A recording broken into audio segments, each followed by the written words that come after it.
The Book of Boba Fett releases in about 3 short months, but there are stories of Boba Fett unveiling each month in the form of the War of the Bounty Hunters comic book series.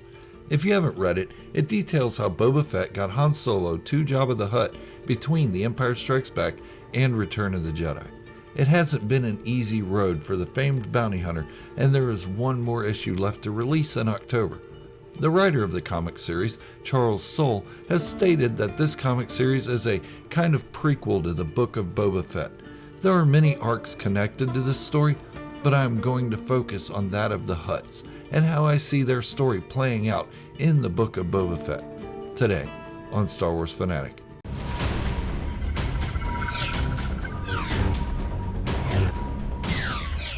Before I get knee-deep into the content, go on and hit the subscribe button and give the video a like if you enjoy my Star Wars theories and discussions. Now, on with the show. Boba Fett has had a rough go at getting Han Solo to Jabba the Hutt after the events of The Empire Strikes Back on Cloud City. Han Solo was stolen from him by the Crimson Dawn Syndicate, led by Kira, the same Kira from Solo: A Star Wars Story. Kira then held an auction of Solo to the highest bidder. Of course, Jabba the Hutt was the winner, but as he was about to retrieve his winnings, Darth Vader storms in and demanded Solo be handed over to him. Jabba tries to tell Vader that he won Solo in the auction and that he belongs to him.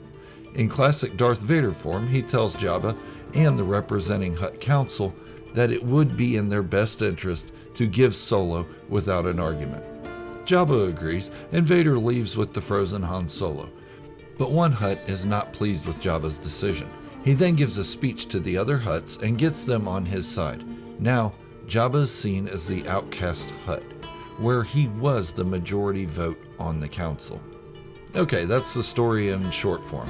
I made a set of fan fiction videos a while back as to the true intentions of Boba Fett at Jabba's palace. Now, it doesn't just seem like fan fiction anymore. So I will go over my predictions about that arc with some slight modifications. I'll give you 2 scenarios that both seem plausible in my head and let you decide what you think. So the first one, Jabba the Hutt has lost faith in Boba Fett in the comic series, and he put a hit out for Boba for losing Han Solo. We have heard rumors that Boba will be on a mission to avenge himself against those who have done him wrong in the past in the Book of Boba Fett. To me, that means Jabba was his primary target. To date, we have not heard of anyone putting a hit out for the best bounty hunter in the galaxy. That is, if the rumors are true. In my theory, Boba Fett is actually at Jabba's palace to deceive and kill the Hutt gangster. But when things go south and Han's friends show up, Boba looks for a way out and lets himself fall into the Sarlacc pit, knowing he has the means to escape. At the end of The Mandalorian Chapter 16, we see Boba Fett kill Bib Fortuna, or Big Fat Tuna as I call him, and take over the palace. In the War of the Bounty Hunters comic, Fortuna is the one who informs Jabba that Boba has lost Han Solo. So it makes sense that the enormous Twi'lek was second on his list of people to take care of. Here's where it gets a bit tricky. Boba was at the auction incognito, watching as Jabba fell from grace from the other Hutts. He knows a younger Hutt is out for Jabba. This Hutt is named Bokku the Hutt. In my theory, Bokku and the other Hutts allowed Fortuna to live and hold the palace as a figurehead after Jabba's death because he was easy to control. Remember, he was a weak-minded fool, and Jabba called him out on it in Return of the Jedi. Boba Fett also knows that once word gets out, Bokku and the others will come for him. He knows and is prepared for it. They will be his next targets. He didn't take the palace to establish a new criminal empire like we're led to believe at the end of The Mandalorian Season 2, but rather to take out those who have done him wrong. In Boba Fett's eyes, Jabba the Hutt lost faith in him, a hunter who has never let the Hutt down in the past. He didn't have faith that Boba would retrieve Solo even after Boba promised he would have him, and return him to Jabba. Instead, Jabba took it into his own hands and gave Kira Boba's money, after Boba did all the legwork to catch Solo, even working with the Empire, which he despised, but saw it as a necessary means. Looking back at Return of the Jedi and the battle over the Sarlacc pit, it makes sense. Watch the scene over and over as I have. Boba looks sloppy. He shoots lazily at Luke and misses. He falls on his face when his cable's cut and is bumped into the Sarlacc accidentally by a blind man. He was putting on a ruse of protecting Jabba the Hutt, but in an effort to get out of the situation to regroup after the battle is over. He had experienced Jedi and Luke Skywalker in particular in the past and knew it wouldn't end well for Jabba. It would hurt his pride a bit, but he had to survive to see his full plan to fruition. He returns to the palace after healing from the Sarlacc and kills Bib Fortuna to get back on track. Now, it's time to take out the rest of the Hutts. He would go after Darth Vader as well, but Vader's already dead at this point. The second theory I have isn't as likely in my mind, but it could still be plausible.